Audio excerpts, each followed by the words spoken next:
Hey guys, welcome back to another video by Lodev. This video being a natural gas short video here. I'm not doing a live stream just to see how the algorithm punches on a non-live natural gas chart, which I usually get around 35 to 70 views per chart, but this will be a little bit different format, and I'm recording from my PC and I'm not just making it short. So, as the thumbnail states in the title, that we're looking at natural gas, specifically futures NYMEX chart, Ng1, and then correlating this information onto our leveraged futures market on Robinhood or the NASDAQ. And so we can make profits from a US traded ticker. Now, hopefully you've been following my videos. There was another Thanksgiving video on Ng1 a few weeks back, and that showed us that we were trending towards an upward motion, but however more so on how to use and optimize the leveraged ETFs in order to profit more than just running options on Ng1. And plus, you can't even trade Ng1 unless you're on a Forex platform like Black Bull or etc. But I would trade out Black Bull if that was the case or whatever. So I'll do that. Like I said, we're looking at Ng1 at the moment, and I'm gonna back the music off here just a tiny bit so you can understand what's happening. Now, something to understand, that if you're trading ETF or ETP ticker on futures that has decay, sideways movement, even upward movement on Ng1 can result in flat or a downward movement in futures ETF or ETP of the Ng1 market, essentially. Now, the Ng1 ticker is its own just regular spot traded stock on Forex, and that is why you end up having the ETFs that are all based upon these NYMEX charts. They have rollover, contango, and decay, and you need to understand rollover, contango, and decay before you start trading natural gas.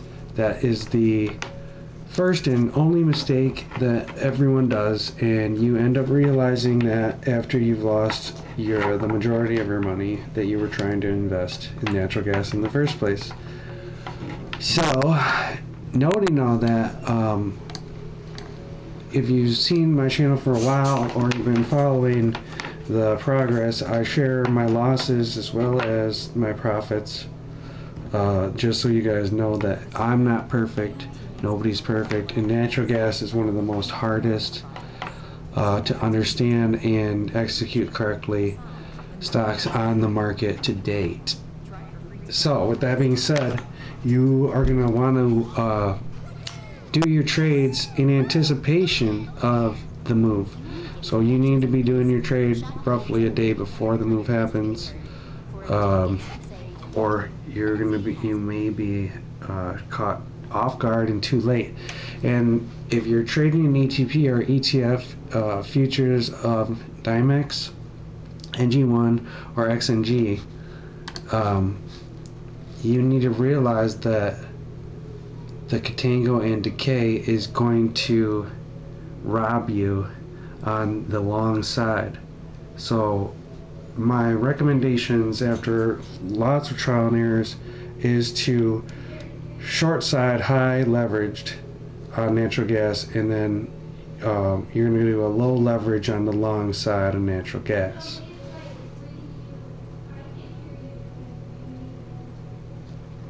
So we just came off this high trend here, and what you're looking at, the signals on this platform here is showing you oversold and overbought conditions from a multiple array of conditions. Up here we're running two different what are they called, indicator strategy pinescripts. One is a CA MACD SMA strategy that runs off the high value at a 40, 60, 60, 50 and 3 EMAs in the MACD signal strengths, which that is kind of generalized code, but that's producing the candle color here, the green and the blue and the red candle colors. So essentially what you see here is that green is a sale color. Sorry, you're going to sell on green, you're going to accumulate on red, and you're going to hold during blue. That's how these colors work, and nobody told me that. I had to use trial and error in order to figure everything out. Nobody has told me how to do anything. Everyone is a complete asshole in this market, and you'll find that out, that they're doing just as bad as you, but they won't tell you, and that's why they need your money. Okay? Now, this last candle, though it does show green on this chart, it was actually a red candle. The reason that it's showing green here is because it's sale. It's a sale.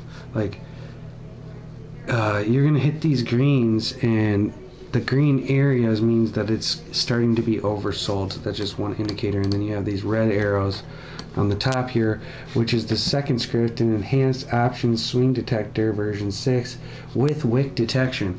And this is I'm advancing this script from ChatGPT more and more every day. Well, not every day, but every now and again we will upgrade this. So it's giving you an oversold, overbought color scheme and identifying the last candle of that on the daily. Now, if you're trading natural gas, I suggest that you trade off the 4-hour daily and the weekly charts. If you're going to go down to 2-hour, 1 hour, etc., low numbers like that, you are going to be caught off guard every time. And so you really need to stick with the higher time frame on natural gas. Now we are trending into the winter months right now, so do not expect a complete full rejection from natural gas. That's just pure speculation.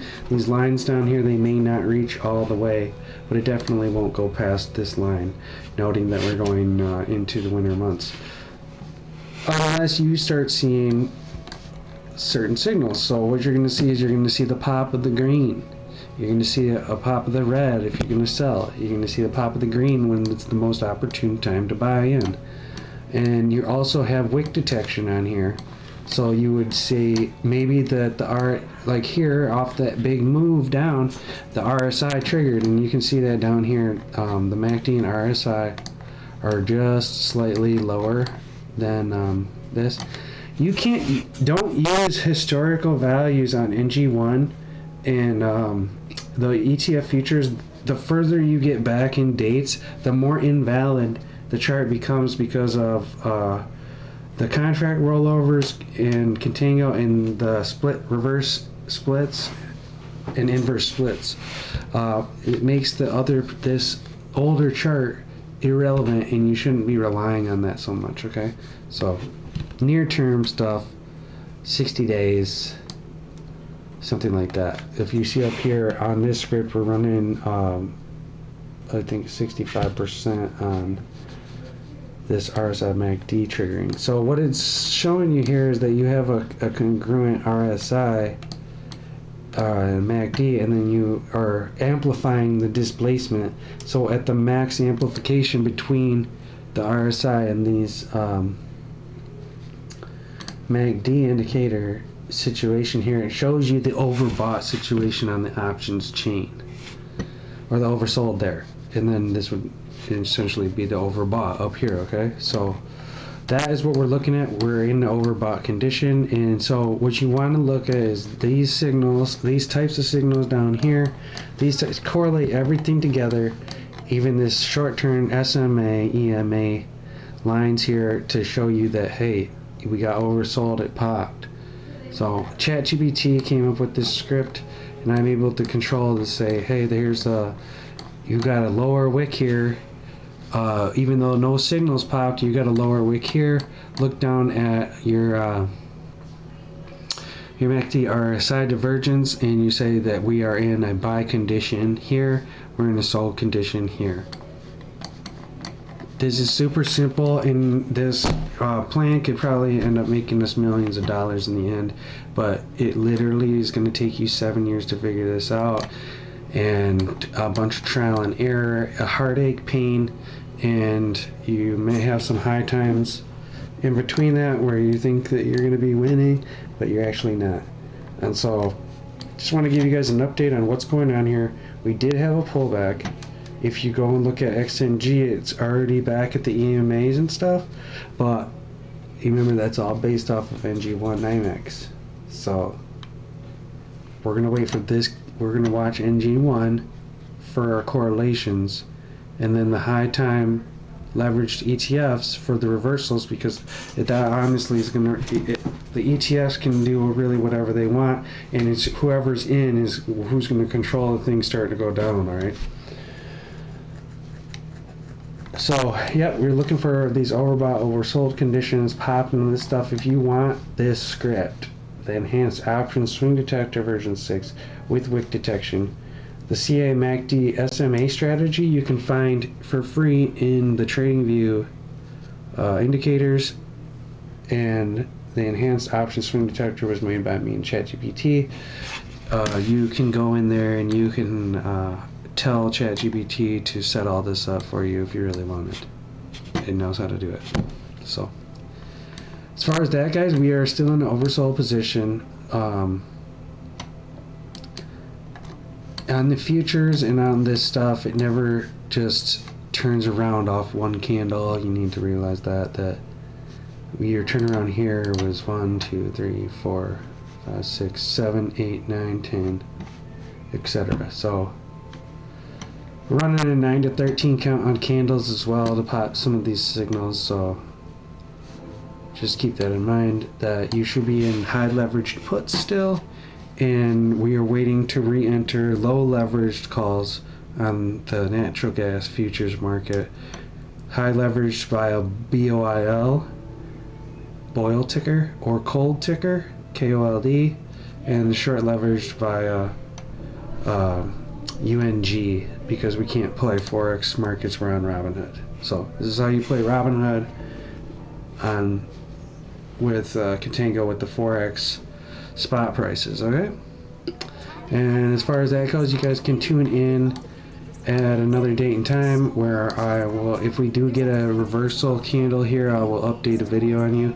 But as far as that, I'm looking at holding the puts that I have until we receive the reversal signal via this green this green oversold condition arrow here, a wick detection arrow here for lower wick, and a divergence in this green type scenario where the MACD RSI is lower than the SMA MACD or RSI. So this is giving you an average MACD SMA, and this is the amplified MACD and RSI. MACD and RSI, sorry. So it's an average MACD RSI versus the amplified MACD RSI to show you the oversold conditions and project when they're going to go long, short, etc. So as far as that, guys, hopefully the audio was good enough for you and the music wasn't too overpowering. Good luck this week. I expect mostly downside slide on the futures market. Even if Ng1 goes sideways at this point for a sec, which I doubt, this is my projected move from here to here, which we got both signals. We're measuring that projected move up here from this signal to this signal. Brings us down right onto this yellow line, which is where we would expect this SMA to kind of hover around here, give us an oversold condition onto this line here, and then we're going to pop back up for maybe a near-term rejection and go all the way down depending on how warm January ends up, or I mean December ends up starting to be. Take care, guys. Load out.